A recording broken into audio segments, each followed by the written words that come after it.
Welcome. Thank you for being here. If you wouldn't mind giving us a like, and consider going ahead and subscribing as well, that would be fantastic. And if you really want to go the extra mile, go down to the description below and click the Patreon link. Lots of cool stuff going on there. As always, I love you, and enjoy the show, guys.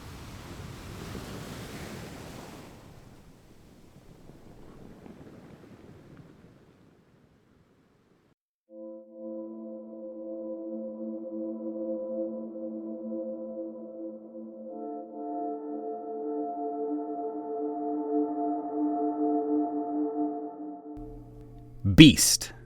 A story by user Jake the Snake Bake Cake. Chapter 14. A warm bunk, metal walls, and silence greeted him as his eyes opened. He hadn't realized how vast a difference the lack of sound could make. In the room there were no strange chirps or howling calls. There wasn't a constant rustle of foliage overhead, and most prominent, there wasn't a pair of reflective eyes staring at him from a distance. Somehow, this was a safe place. He had made it. The familiar buzzing sensation of nanites was swarming through his veins as he sat up slowly, his heart beating in lethargic pulses.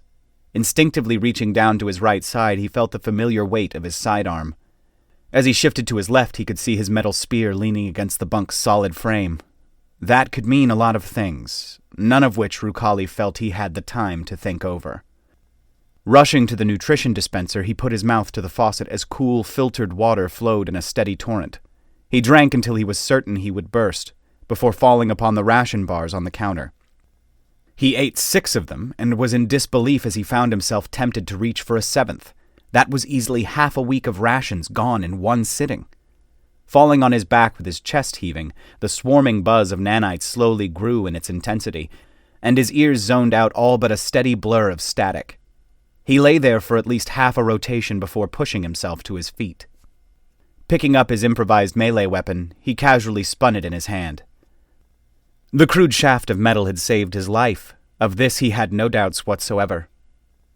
When his light rounds were barely able to pierce the skin of his assailants, the jagged metal tip of his spear had gone through their entire bodies.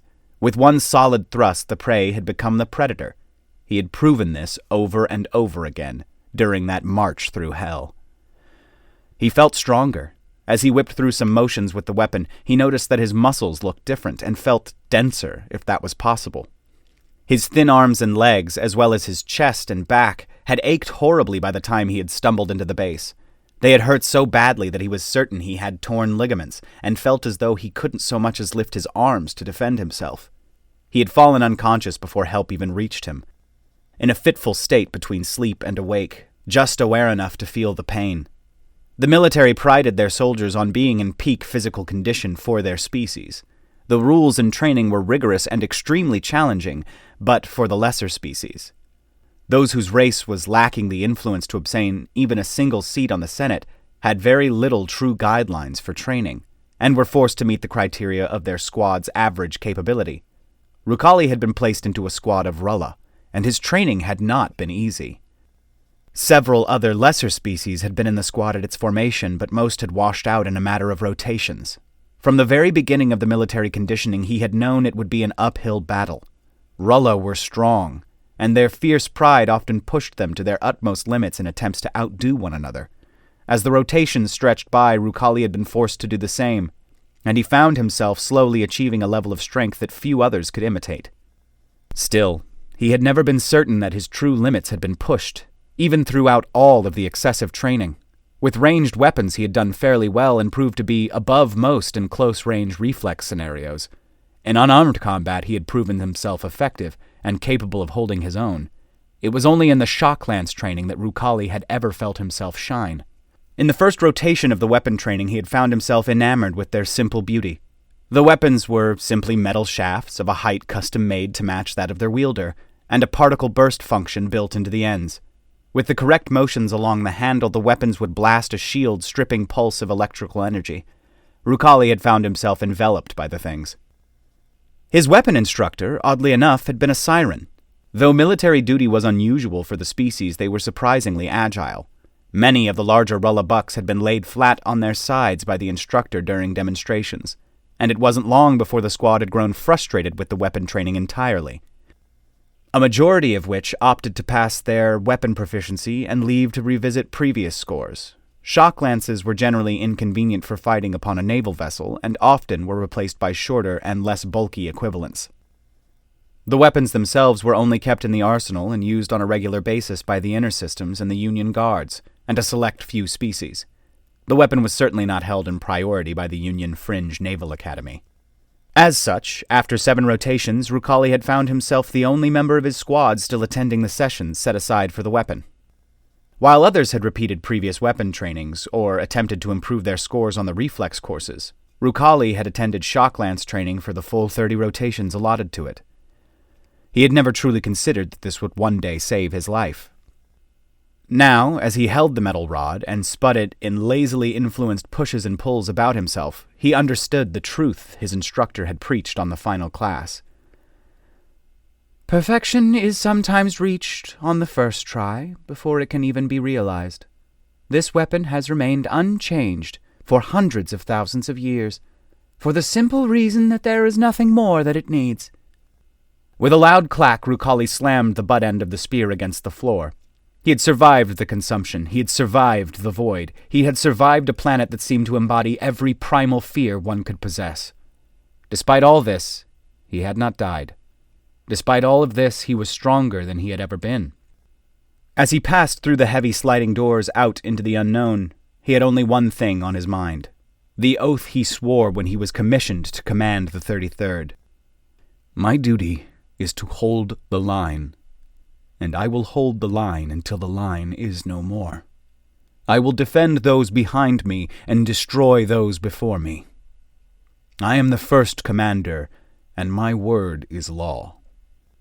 As the long period of controlled deceleration occurred, Yatale felt the pull on her body ring through to her core. For a full stop like this, they had to essentially go from multiple times the speed of light, so fast it was better to not try and think about it, to a 0 in relation to their docking station.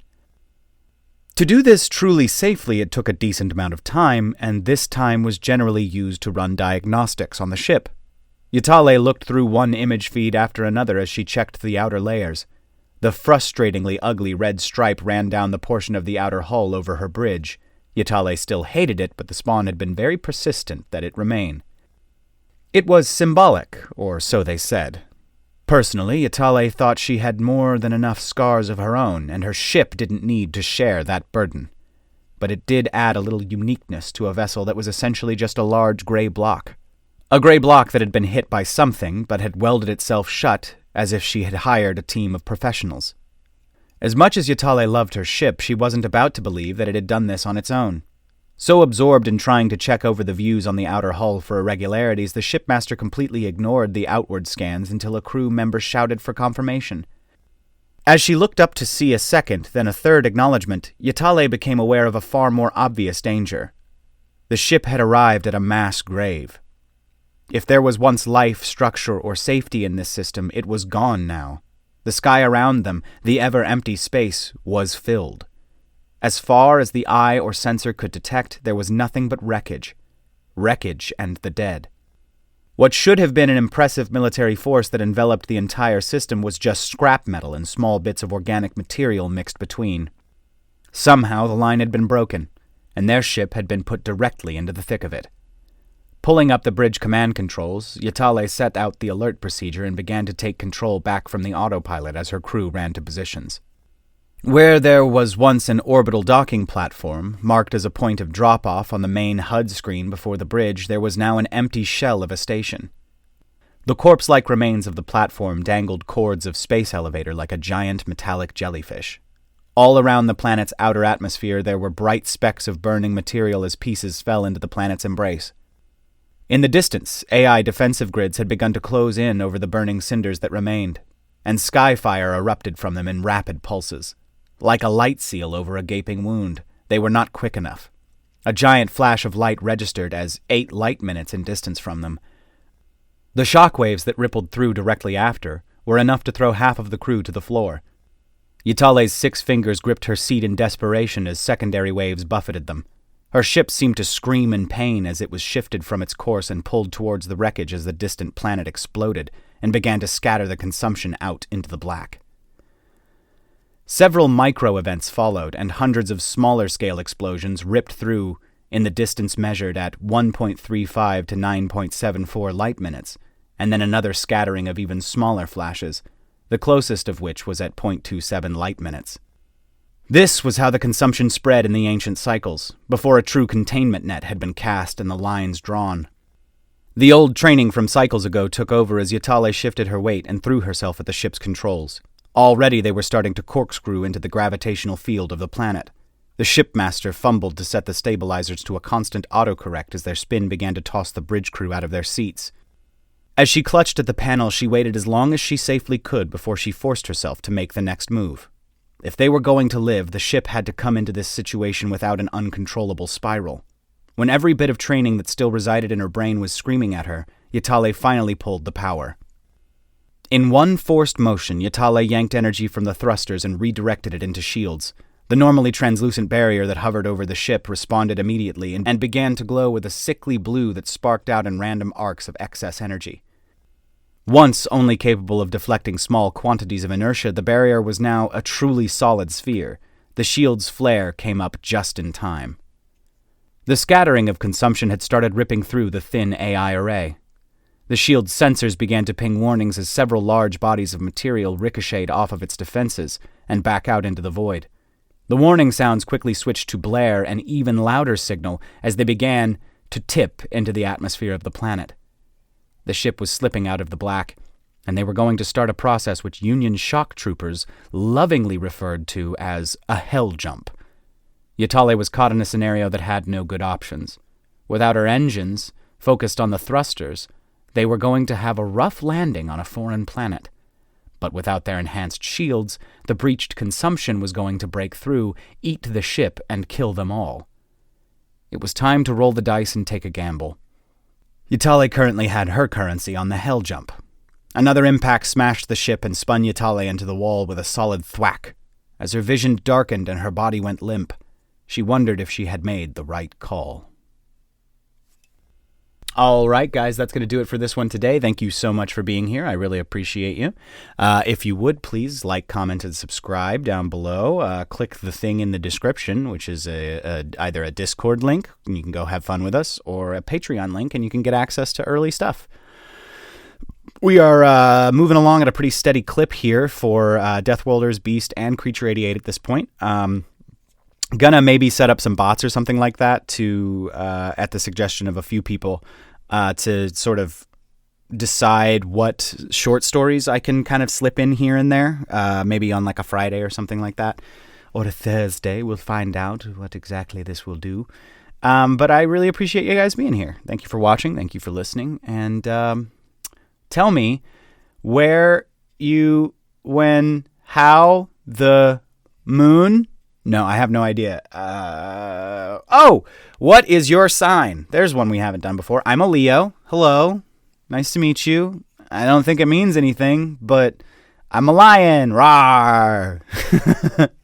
All right, guys. I will talk to you later, and I will see you in the next one. Bye.